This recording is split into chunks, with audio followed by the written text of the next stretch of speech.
Most people imagine ancient humans spent every waking moment fighting to stay alive, running from predators, hunting animals all day, and constantly struggling to survive. But what if that picture is completely wrong? Because many ancient humans may have actually had more free time than you do today. To understand ancient life, let's travel back 20,000 years. Meet Zen. Zen doesn't know what money is. He's never heard of a job, and he certainly doesn't have an alarm clock. His world is much smaller than ours. As the sun begins to rise, Zen slowly wakes up.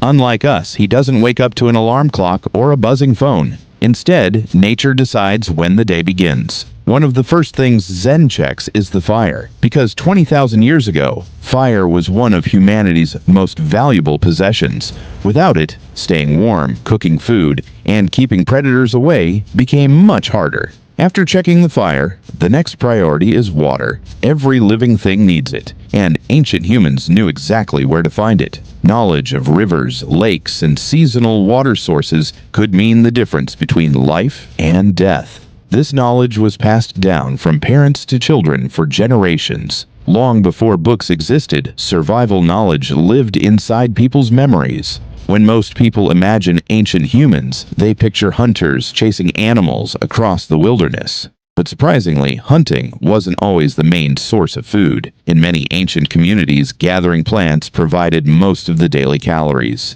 Berries were often easy to find and required far less risk than hunting. Roots hidden beneath the ground were another valuable source of food. Nuts could be collected, stored, and eaten long after they were gathered. Fruit trees provided valuable nutrition when they were in season. Children often learned which plants were safe simply by watching adults. Knowing which plants were poisonous could mean the difference between life and death. Over thousands of years, humans became experts at understanding their environment. Of course, hunting still played a major role in ancient life, but successful hunts required patience, skill, and teamwork. Before the hunt even began, hunters studied tracks left behind by animals. These tracks could reveal where animals had traveled and where they might be heading. Sometimes hunters spent hours following a single animal, and after all that effort, the hunt could still fail. That uncertainty is exactly why gathering remained so important. But when a hunt succeeded, it could feed an entire community. Getting food was only part of the day. Tools constantly needed repairs. A dull stone blade could make daily life much harder. Humans spent countless hours shaping wood, stone, and bone into useful tools.